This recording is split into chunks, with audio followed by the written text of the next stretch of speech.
Across centuries, one work still captivates with its power to paint the seasons in sound. Vivaldi's The Four Seasons, November 20th through 22nd at the San Francisco Symphony. Violinist Alexei Kenny returns to lead Vivaldi's The Four Seasons, where music mirrors the world around us. Birdsong, rainfall, sunlight, and snow. November 20th through 22nd. Tickets at sfsymphony.org. Now it's time for No Pucks Given with Dan Kingerski of Pittsburgh Hockey Now. Penguin Scoops locker room buzz and straight-up analysis.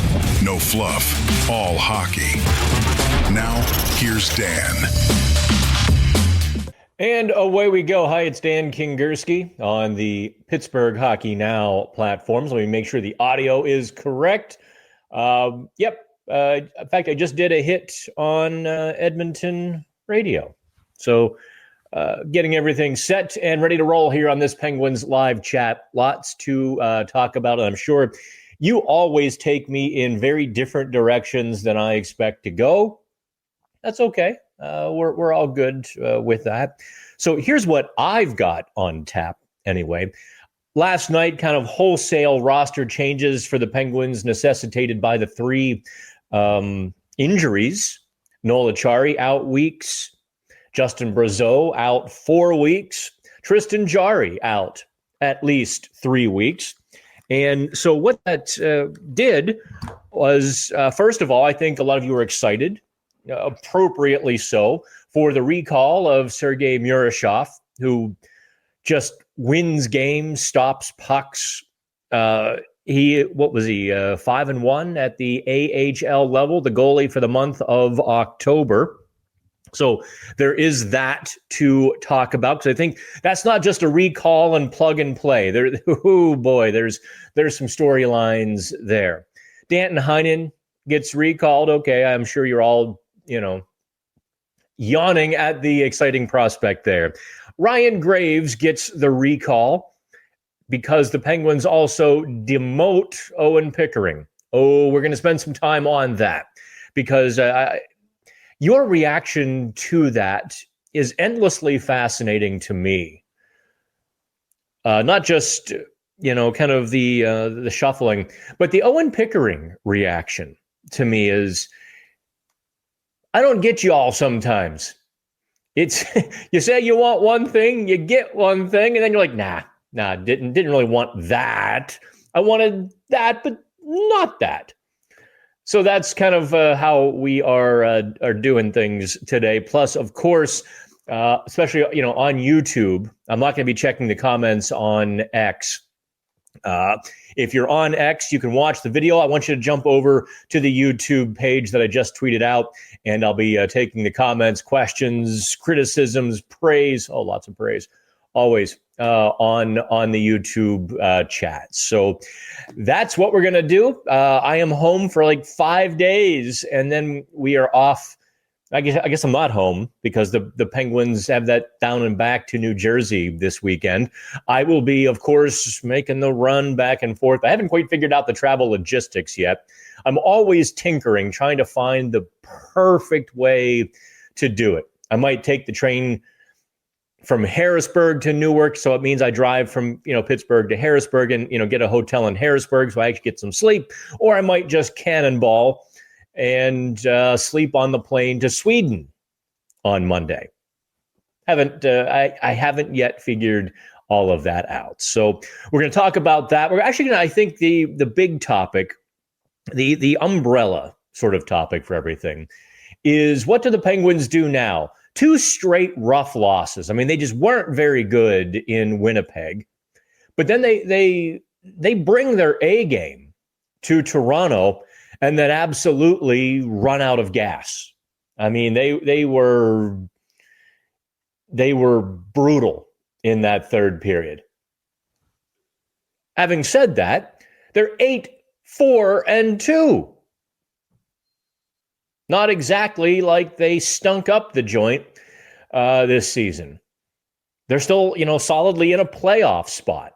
And if they can continue this for a couple more weeks, that playoff percentage grows to like 75%, 80%.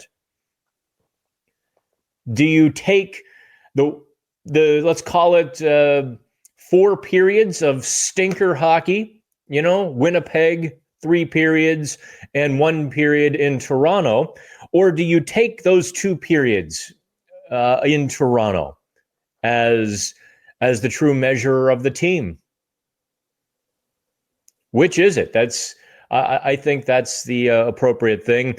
Also, I'm sure you'll want to talk about Harrison Brunick as well. The guys in Edmonton, I did Edmonton radio Wednesday morning, and they wanted to talk a bit about Harrison Brunick. I talked a bit about that on the podcast, or actually a lot about that on the podcast. And for those of you who listened to it, I apologize. That was not my best. That was Dan sort of hanging on by a thread, kind of beaten up, worn out, tired. And that was the second take that I did, because the first one, the hotel internet was so bad that I had to just record it like right into the computer and then upload it. And I wanted to make some edits, and then it took 7 hours to upload because the hotel Wi-Fi was so bad. And I couldn't edit it, and I blathered like I'm doing now. Let's get into it, shall we? Let's first talk. You know what? I'm going to host choice here. We're going to put Sergei Murashov second on the list today. I want to talk about Owen Pickering. Yes. I don't necessarily understand the lack of enthusiasm for Pickering, either on the organizational side or on the fan base side. There seems to be just a complete lack of enthusiasm. Now, here's a guy who I thought played 20 pretty good NHL games last season, and then he began to scuffle and struggle. I think based on our reporting that has been confirmed with some real between-the-lines comments made publicly by the team about Pickering, that just his jovial nature ruffled some feathers on the inside. Can you imagine happy, upsetting people? But that's exactly what happened last year, and his play began to suffer. And now that's part and parcel to being a young defenseman. It's part and parcel to coming into a new environment you're so damned excited to be a part of. You think your life's finally on that track, and here we go, and you're ready to grab it with both hands, and some old people are like, I don't like your hair. That always sat poorly with me. It really did. Like, it really got under my skin. So he was okay in training camp. And as I talked with somebody, a trusted hockey advisor, let's put it that way, somebody who's played the game and really knows the game from the defensive side and the forward side and all of that. Right. He said, oh, yeah, Pickering was okay in training camp, but fine isn't good enough. So Pickering went down, played pretty well, Wilkes-Barre. He wasn't the Penguins' first choice to come back up, though. As we reported, Kyle Dubas was kicking tires on some spare part left-handed defenseman. And then when those talks sort of went nowhere, they called up Pickering. He had some okay games. I thought in Minnesota, he was really good, actually. He was cutting his shifts short, but he was making a lot of nullifications, a lot of slick little plays. He was doing those little things that young defensemen don't do, and perhaps making and not doing some of the bigger things that draw attention. Okay. Then he went to Winnipeg, and that was a rough game. I'd invite you to check out the Pittsburgh Hockey Now conversation with him. We were talking with the young defenseman, and Pickering was very quick to give praise to Harrison Brunick, his D partner, for really settling in after that first 3 minutes in Winnipeg when they were both a -2 and had some goal blood on their hands. I thought Brunick especially had the goal blood on his hands, but Pickering was there and, maybe wasn't as supportive to his D partner because he's trying to figure out where to be and all, when chaos ensues, well, you just kind of grab a life raft. And so Pickering admitted, he's like, I wasn't panicking, but yeah, a couple shifts, up the ice, down the ice. And I just got off, trying to build some good shift, got to build some momentum, get back in the game that way. The statistics kind of showed that he was jumping off way too early. His shifts were like 25, 30 seconds, especially in that first period. And when we've talked about his short shifts, and I don't know if this will get demonetized when I say this, but talking with Owen on Monday morning, I said, listen, I don't mean to ask you a dick question, but and he and I have talked enough times where I'm sure he knew something was coming. And I was like, I'm looking at your shifts and your average shift time is like 35, 37 seconds. Are you trying to build some confidence there? You may be finding your legs. I thought that was a nice way of saying, what are you doing? Have you lost your confidence? He's like, no, listen, my confidence is fine. I've got that. They're telling me to keep going, keep pushing. But, he was trying to build good shifts. So do one good thing and get off the ice. That, to me, is a young player, though, who doesn't yet believe. I feel like Morpheus. Believe what you want to believe. And so he would do one good thing, have a shift without a mistake, and get off the ice before he made a mistake. And that's not how to live in the NHL as a defenseman. It goes back down to Wilkes-Barre after, he was meh in Toronto. I mean, his shift time actually went up 8 seconds. I don't know if the conversation with me drew his attention to just how short they'd been or not, because he said, no, the coaches aren't calling him over. That wasn't a coaching thing. His shift time was 44 seconds, a full 7 seconds longer than it was in Winnipeg. But he's in Wilkes-Barre now. I've been surprised by your reactions and how indifferent or cool to Pickering Penguins fans have been. I mean, here's kind of an underdog sort of guy. He was 6'2 3/4, $170 when the Penguins drafted him 3 years ago, and now he's 6'5", 200 pounds, still coming into his own. Still a long way to go. He's 21 years old. Penguins fans are like, I want the kids. Not that kid. Pickering is a stay-at-home defenseman. And he's not going to put up 40 points. Although I sometimes think he feels the pressure too. I really do. I think he feels that he needs to be more than what he is. And he really could be the next Marcus Pettersson. No, you're not going to play on your country's Olympic team, and you're not going to be an all-star or a Hall of Famer. You just help your team win night in and night out. I think when he embraces that, when the Penguins sort of embrace that for him, because I think they see kind of Paul Martin potential with him, where he can be a 35-point guy who plays in some shutdown roles and all of that. It's kind of a real all-round defenseman. And he's struggling to get to those top heights. And so I think the Penguins are a bit down on him. To send him back so quickly, let's transition here, because the answer to that question, sending him back so quickly, 4 games, was it? 3 games? 4 games? They are telling themselves, or they're putting themselves in the position that they want to win games, and they want the best option, not the young option. Perhaps part of that is also to balance Harrison Brunick. Although in practice on Wednesday, no, I'm not there. Obviously, you see me in the home studio. Shelley Shells had practice on Wednesday because I just needed a day to be at home, do laundry.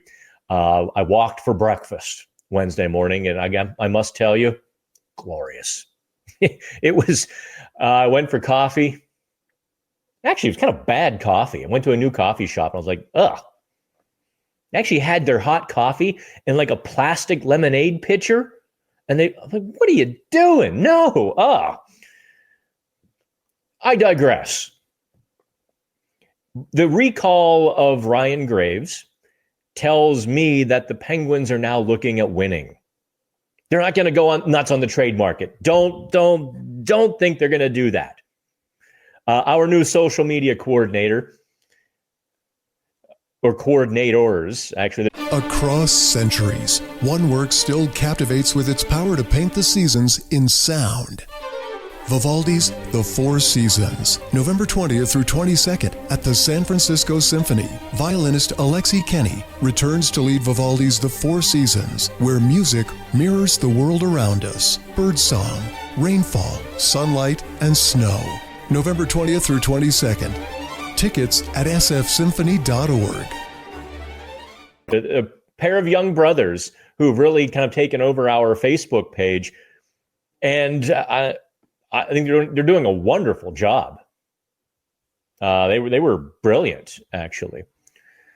But they put one post on Facebook, I think it was Sunday, in which, like, should the Penguins go, will the Penguins start acquiring players on the trade market? Like, guys, let me pull you guys aside. That's not happening. If they go on the trade market, it will be for like an Eric Gustafsson in Detroit, who was waived, left-handed defenseman, plenty of experience, not a high ceiling, not a terribly low floor. That's what Dubas was looking for, kind of kicking tires. We know that Gustafsson was one of the players about which Kyle Dubas made some calls last, 10 days ago, trying to find, a veteran left-handed defenseman. Didn't really find anything. So anyway, to Ryan Graves, I think that's what we're seeing here. Also, I found it interesting looking at the lines from practice on Wednesday. Danton Heinen in the middle. I don't understand that. This is where I'm like, what do you? I think this is where you and I might strongly differ with the Penguins organization. Because, at least in practice anyway, Ben Kindel was up on Sidney Crosby's wing. You're like, okay, I don't like that, to be quite honest. Don't like it a bit. Let Ben Kindel be Ben Kindel as the third line center and some power play time. Don't subject him to playing with Sidney Crosby. I have no doubt he'll do it and do it well.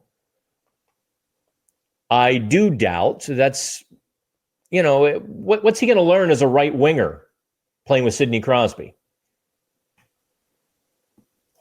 And what are they going to do with Danton Heinen as your third line center? Why not call up Tristan Broz? If you need a third line center, Broz is your guy. So that maneuver, I almost combined the two words and just called it a mover. I think this is more Penguins tight-roping. This is more tight-roping where they're trying to be as competitive as possible without really breaking the bank to do so, without going out of their way to do so. Broz should be there. And if you take some lumps, that whole, I think being 8-4-2 has indeed adjusted Kyle Dubas's thinking, because otherwise Broz should be the third line center, Pickering your third pairing defenseman. If you want to call up Murashov, well, great. They could be 8 rookies deep in the lineup. What would that matter? Unless you're trying to win. Dun, dun, dun. Okay, so we've done 18 minutes here on Pickering, on Graves, on Jarry. I thought Jarry looked a little bit, Jarry on the IR for 3 weeks. I thought he looked awkward on that backhand goal by Nylander. I think that made it 3-2. Yeah, that was 3-2. He kind of stood up and he was, he lost the puck and just his entire technique broke down on that. I don't know if that's where he aggravated something, tweaked something, and then fought for the rest of the game to get through it. I don't know if it was lingering before the game or one of those things where you wake up the next morning and you're sore and something hurts and something was wrong. He was not available to us after the game, which is a departure from typical protocol in which the goaltender is always available unless it's just one of those nights. And I didn't think anything of it Monday night because that game, that loss 4-3 to Toronto, bordered on one of those nights. But then he's, I think we all expected Accari to be on IR for a while, and Justin Brazeau out 4 more weeks at least. Shelley will have the full story. Let's get to some questions here. And I reserve the right to veer off topic at any point and get back to the stuff I wanted to talk about. Let's go to Zachary. Not sure how to feel about playing Kindel on Sid's wing. Feel like they are going back to a 2-line team. He's been thriving at center. Give Zachary a cigar. That's exactly right.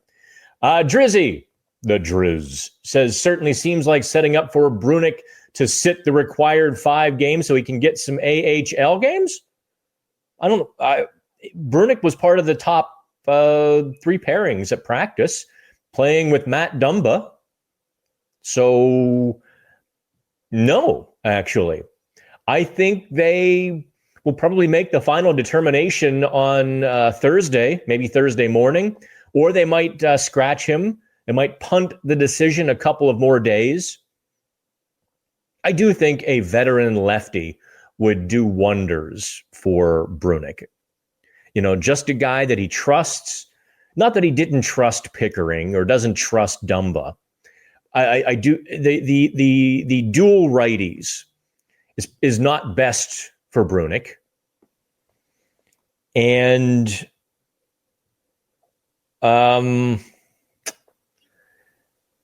yeah, and I don't want to say, he and Pickering, actually, they were getting pretty close, personally. They talking a lot in the locker room. You see them laughing. They were together. They sort of formed a bond. But on the ice, I think they were both trying to figure things out. And it would certainly help Brunick to have a guy who has figured it out. It's like, be here, do that, or go, yell over, go. Be a second set of eyes for some of the stuff he's seen. I'm not sure what you're referring to, though, there, Driz. Let's get to, you guys had a bunch of questions stacked for me. How does one look so out of place, Kindel, then remarkably turn it around in record time? Maybe scouts really do know what they are doing. Yeah. People, sometimes people get mad at me. Because I don't rip picks or prospects immediately. I generally give the benefit of the doubt to the team. Now, there are times when they obviously, are shoehorning something, or they are spitting one line publicly when they have to see the same thing you see. And I'll call that out. But in Kindel's case, yeah, I was just telling Edmonton Radio, because they asked about him, that Kindel was bad in development camp the first week of July. I mean, he really didn't look particularly good. And first day of training camp, you don't pay too much attention because he's a project. And then by the third day, it's like, oh, look at this. Wow. Can I tell you something? I don't know what in the world people think I do all day. At 1 p.m., Between 1 p.m. and now, when I started this show, 13 texts, and I had 0 before then today. 0. Everyone waits till I start the show and wants to talk to me. They're going to wait. But as I'm sitting here, my phone's like vibrating off the table, and I see it's nothing important. Nothing important. And a bunch of junk text as well. Let's get to somebody new here. Jim Hallis didn't understand playing both rookie defensemen again. Thought it may have been already understood. Don't do that. Team one with Dumba and swap in and out. I think that would have been a prudent strategy. But you do want, like, Brunick to get a stretch of games together again. Let's go to Brandon. Dan, I'm not willing to throw in the towel on our playoff chances this year. Well, good Lord, why should you? 2 losses? They do happen. You didn't think the team was going to post an 800 winning percentage, did you? But looking at the lines from line rushes this morning, oof. When exactly do Broz and Hayes get their chance? Yeah. If Noel Accari is on the shelf, I expected Hayes to be called up. If you're looking for a third-line center, I expect it, I don't understand exactly what the Penguins are doing on this one. To go veteran like that, I suppose an argument could be made that they're going to try one more time to showcase Heinen, Graves, to see what they can generate on the trade market. That's my only. That's all I can come up with, other than they're just playing it really safe, which this wasn't the season to play it safe. Let's go back to here, Drew. $1 million questions. What is this team and what's best for this team moving forward? What is this team? They don't know yet. The Penguins don't know who or what they are yet because they are in such a state of transition externally. Up on the Kyle Dubas level, they're in transition. On the ice, in the micro level, they're also in transition. As Erik Karlsson said to us the other day, we're still trying to figure out how we're going to play that and how we're going to defend. So the Penguins are still figuring out this Dan Muse system. They're still gelling as a team. So much is new. So many new faces, new coaches, new philosophies that they aren't formed yet. They don't have their identity yet. I've tried to ask, leading questions here or there of Muse, and I get a lot of, well, it's early. That's his favorite line with me. It's early. I've had to adjust my language to try to avoid getting that, that giving him the escape route. It's early.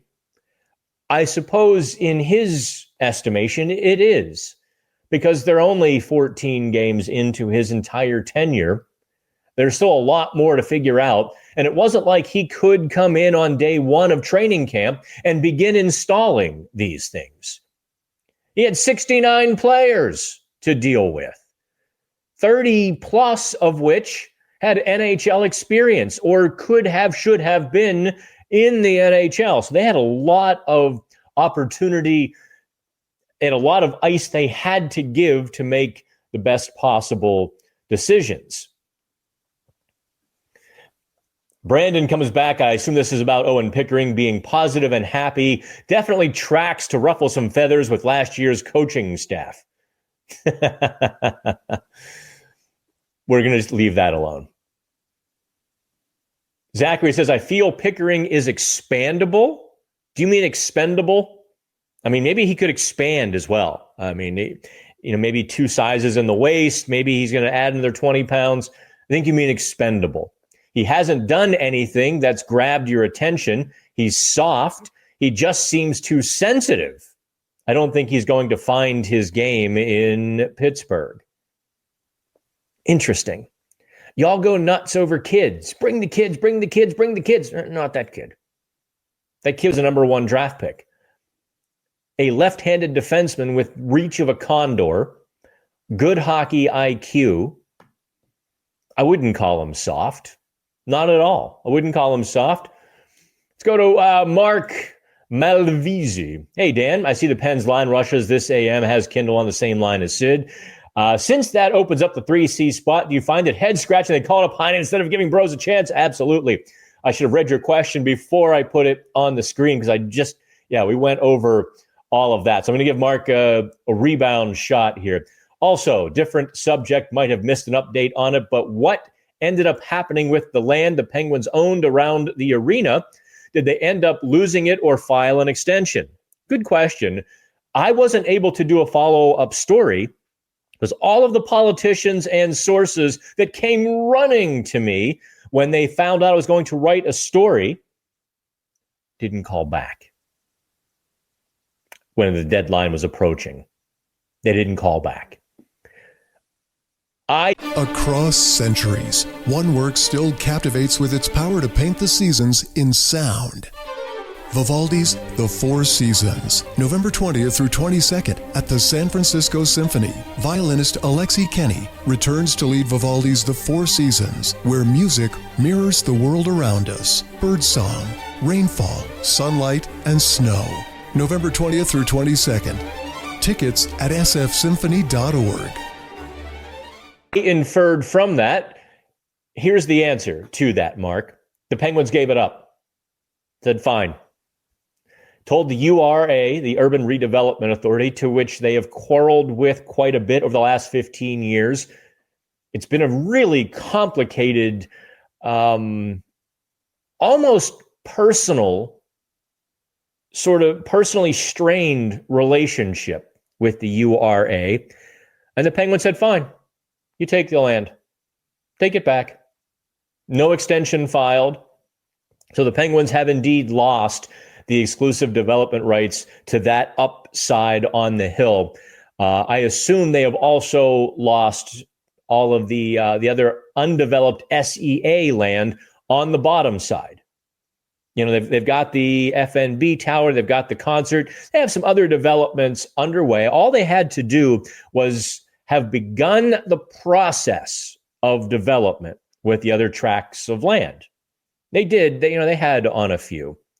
The URA is probably something that is too complicated to really have a discussion on YouTube or the URA really put the onus on the Penguins to solve some of their own community problems or do some things for them that the city has failed for 75 years to provide. And and reason I didn't, and I wrote the story, I guess 6 weeks ago now, that got quite a bit of traction and conversation.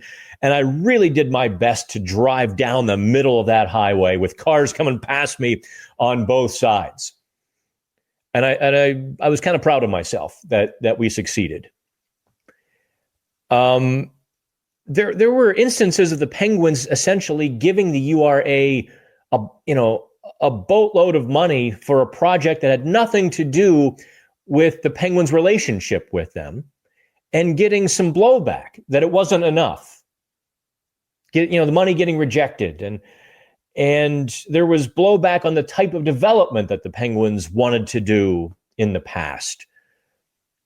But there was also some shortchanging the URA on the Penguins' part, that Mario and Ron Burkle created an entirely separate corporation to develop the land because they didn't want land development bleeding hockey revenues.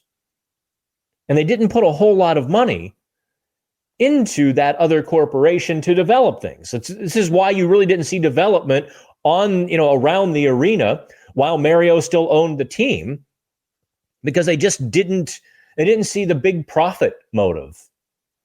Effort versus reward on that wasn't there for them. So they kept the parking lots, made the money from the parking, and said, cool, we're okay with that. The Hill District, the URA was not. So there was just a lot of emotions and bad blood, and you know how breakups go, right? One person says this, the other person says the exact opposite, just almost reflexively. I kind of felt like that's where the Penguins and the URA were.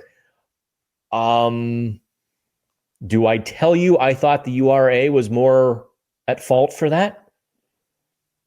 That you don't rebuild Rome in a day. You can't just have the Hill District back to where it was in 1950 or 55 when it was a beacon of the country. Jazz clubs and blues clubs and some of the biggest acts and, you know, vibrant culture. You can't just get all that back in one day. And I just in talking to people who were pitching their point of view on that side, it felt like they blamed the Penguins. Going back to 1960 when they built the Civic Arena. It's like, you know, and the city, for their part, well, if the city's not getting blamed, let's join them and blame the Penguins. You know, even though it's the city's fault, not the Penguins' fault. It wasn't the Penguins' fault until 2010. And even then, some businesses had been built, you know, on some of that land that didn't work. Because it's a rough situation. And it's going to have to, you know, it was torn down quickly, but it can't be rebuilt quickly. Let's go to Michael.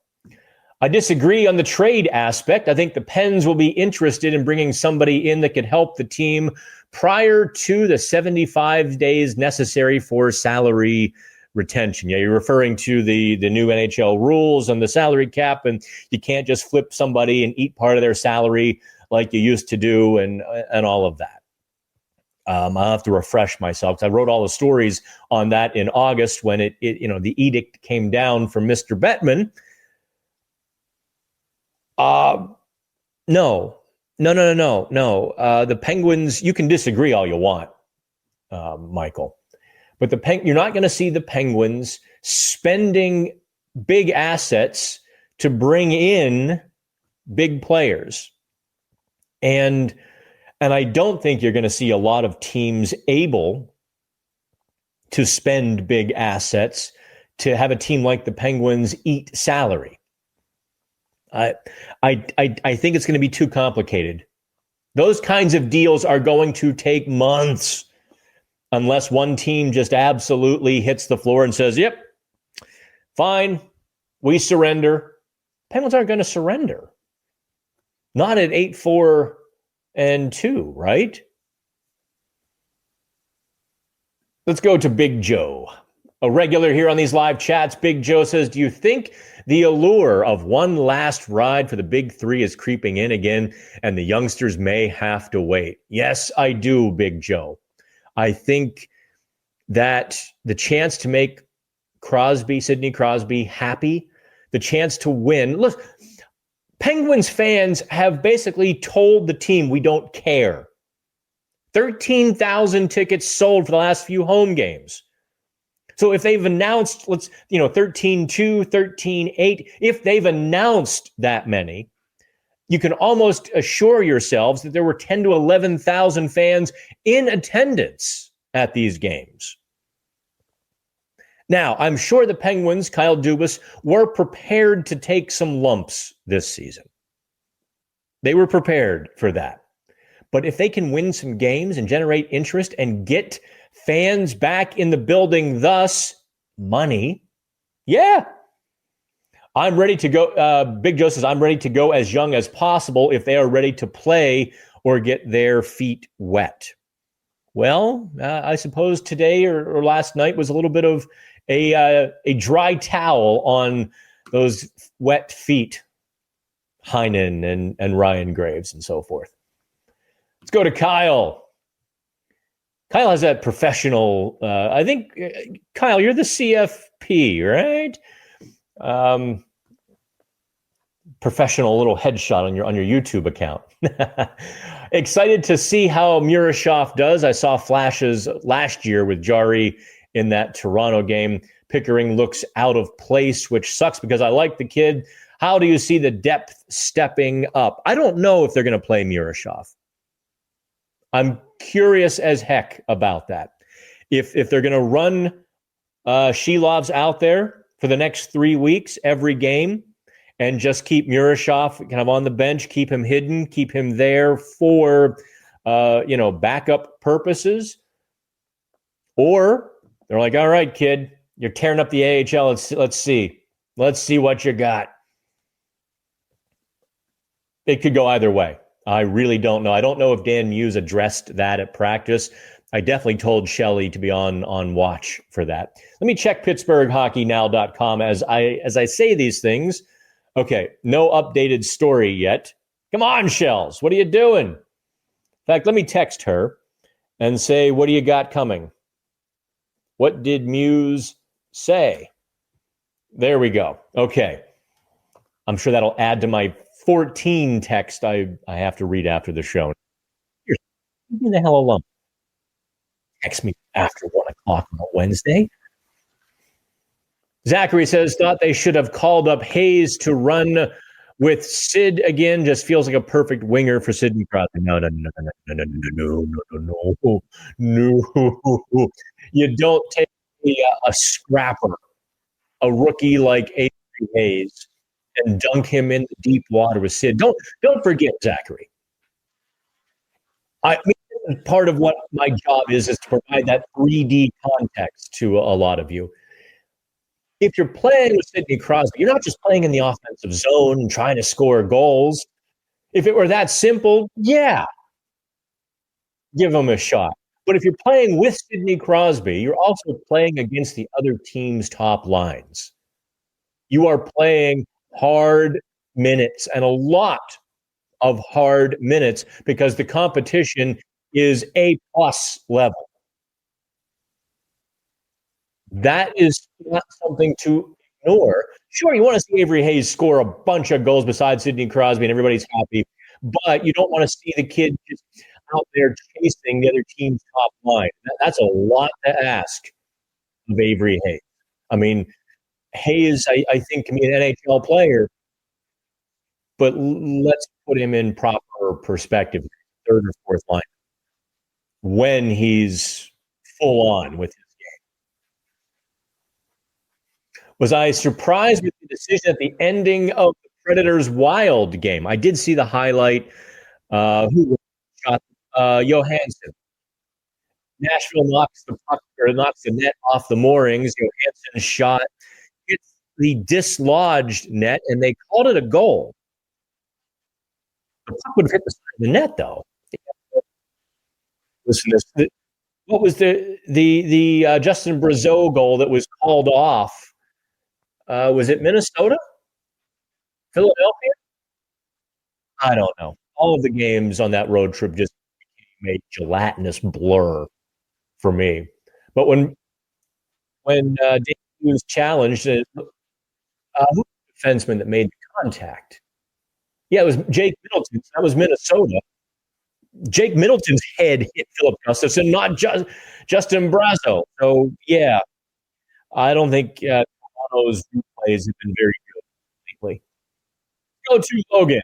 If Murashov looks as good in the NHL as he has in the AHL, and he goes on a run with the Penguins, what do you think they will do with Jarry Shilovs when Jarry is healthy again? Boy, you're asking a lot there, Logan.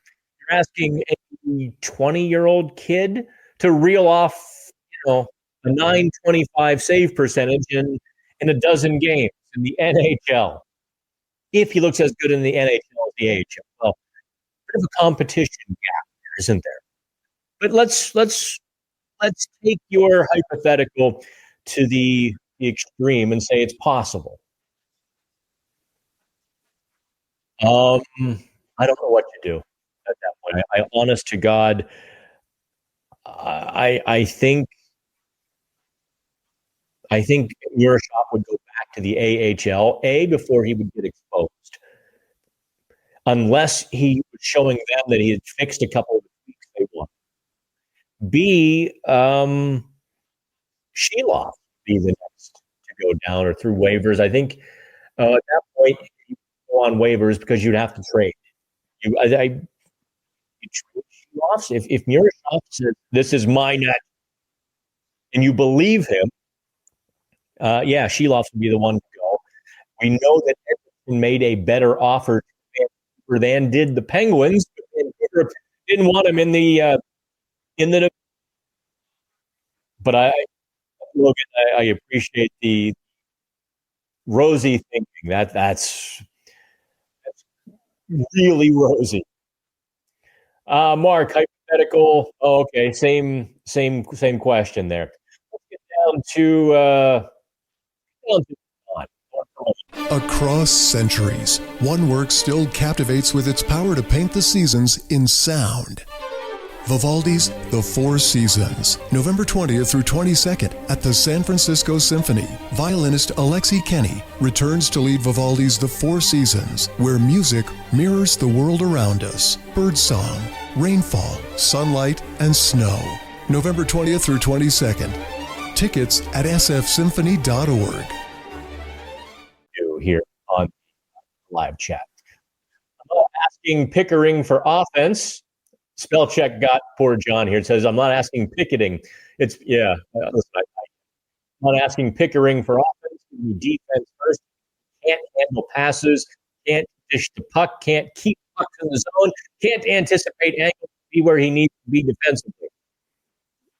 Well, besides that, John, what do you think? He had no particularly rough few games. I don't agree with the severity of your assessments there, because you also take into account the 25 games he played. So I also think he would have benefited.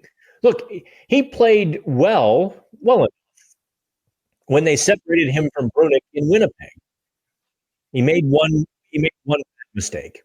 He jumped forward, on the blue line, and that gave Winnipeg their third goal. It's kind of a 2-on-1, 2-on-2 actually, because Jarry raced back with Chris Letang, and they nullified it. But Letang was turned the wrong way. The puck was right through the skates for an easy sort of tap-in goal.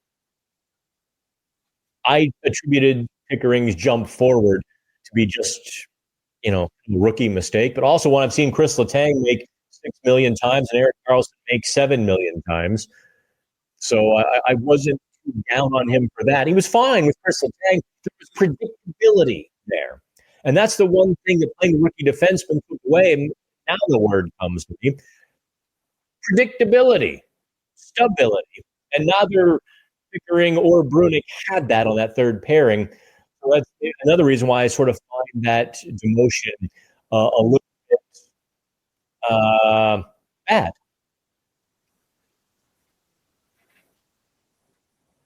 Is the audio going in and out? I'll put on the headphones here. So if the audio is going out, I was also speaking low for effect. So it might have been just that. This software, I tell you what. Okay, Big Joe comes back. Do you think Kindel goes top 5 if the draft was redone today? Also, I see Horkoff is looking pretty good so far in Michigan. That is exciting. Yeah. Listen, I glowed up Horkoff after the rookie camp. Absolutely pumped his tires to full capacity because I was so impressed with what I saw by Horkoff in July. I just really was. I couldn't believe the amateur draftniks had it ranked in the 40s. His skating was solid. I mean, his skating can be better, but the way he played the game, he had every look of an NHL player at only 18. Now, if he had spent 2 years at Michigan and played in the rookie camp in July, I would have I kind of expected that. But he showed some polish, some real polish to his game early, and being 6'5" and 210 pounds, 20 pounds, 200, whatever, somewhere, without me looking it up, he's over 200 pounds. Yeah, there's a lot to be excited there. I think now that Bill Zonin hit the ice this past weekend, he made his debut up in the queue finally. I think there is a lot to like with Bill. Bill Zonin was the one that I was most optimistic about seeing quickly in Pittsburgh. Let's go to Steve. If you only play the kids on third and fourth line, that's what they will become, grinders.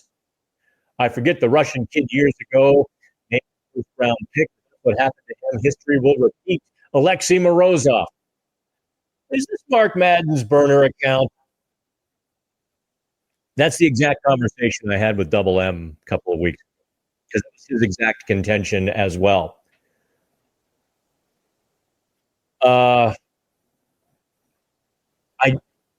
No one's playing on the fourth line who doesn't deserve to be there.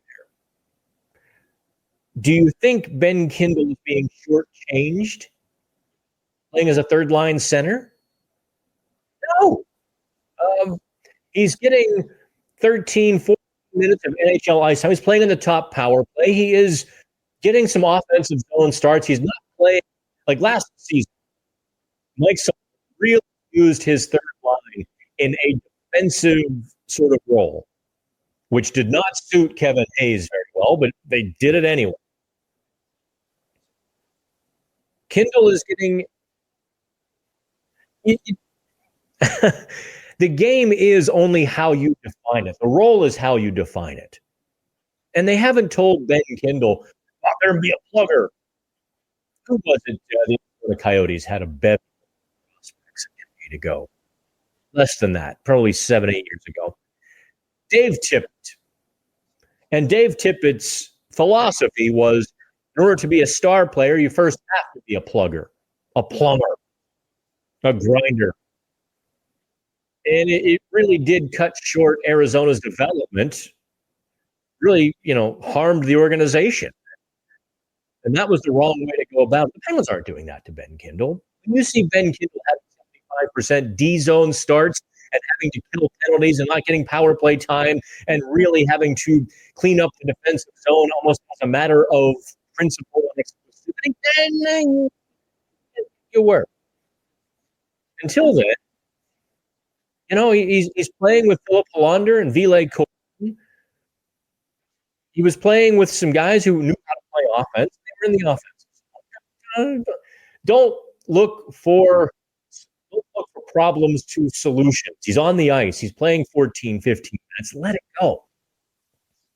Gregory says, any injury updates on Rutger McGroarty and Joel Blomqvist? Do you have one? All right, that is going to I'm going to put out the last call here. Last call for alcohol. Last call for questions, comments, and so on and so forth. I feel like we had a pretty good live chat. Lots of pace, lots of decent questions.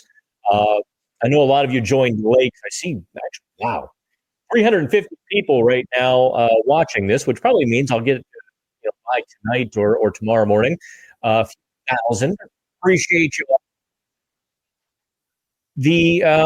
I guess I'll roll over to the top of the show and talk about the disappointment in sending down Owen Pickering. Because I think if you're going with the youth movement, here's a 21-year-old defenseman who needed to be, on the ice. Calling up Ryan Graves doesn't ring a bell. It doesn't do it for me. However, Sergei Murashov, yeah, that's interesting. No Tristan Broz, no Avery Hayes. Again, I think the totality of all of them, Gray and Heinen, tell us that the Penguins are now looking at the win column first and development second. Just how I'm seeing it. I'm going to stop with it's Nicker. What goalie plays against the Capitals? I would surmise, I would bet Arturs Sheloff. Because it won't be Matt. I'm just saying. All right, kids, that is it for me. I appreciate all of you. Really, I do. And we're putting out the back signal for PHN subscribers. I also owe my first 100, my original 100 PHN subscribers, an email about your T-shirt sizes. Last time I did that, I got so many, I was inundated with all these subscribers saying, hey, my size is this, my size is that. Like, easy now. I'll send you the email. You all just relax. Y'all relax. I'll get to you. Everyone, they were getting the T-shirts like the next day. It's going to take some time. I have to, first of all, get the right logo so that it fits on the T-shirt, and I have to design the T-shirt and do all of that. And I'm being honest, it's coming out of my pocket, not the company. I don't feel like spending $2,000 to do it all at one shot, so I'm going to do it in piecemeals, 100 at a time, and another month, 100 at a time. Okay, all right, fun. It's been a blast, and I suppose next video will be after the game Thursday night. I will be running to New Jersey back and forth.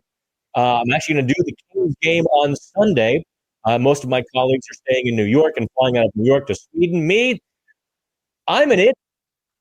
Oh no! Oh, great! Now that one troll is going to have another video. He's just going to post because I'm sure his mother fed him the generic spaghetti as a kid and he hasn't gotten over it. I have to stop saying. I have to stop being just self-effacing and having fun with you all because some schmuckle is going to use it against me. Anyway, I'm going to make the drive back and forth out of Pittsburgh, adding hours to my trip and layovers for the Kings game on Sunday because all right. Have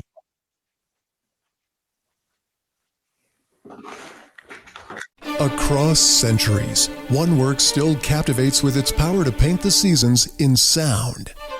Vivaldi's The Four Seasons, November 20th through 22nd at the San Francisco Symphony. Violinist Alexei Kenny returns to lead Vivaldi's The Four Seasons, where music mirrors the world around us. Birdsong, rainfall, sunlight, and snow. November 20th through 22nd. Tickets at sfsymphony.org.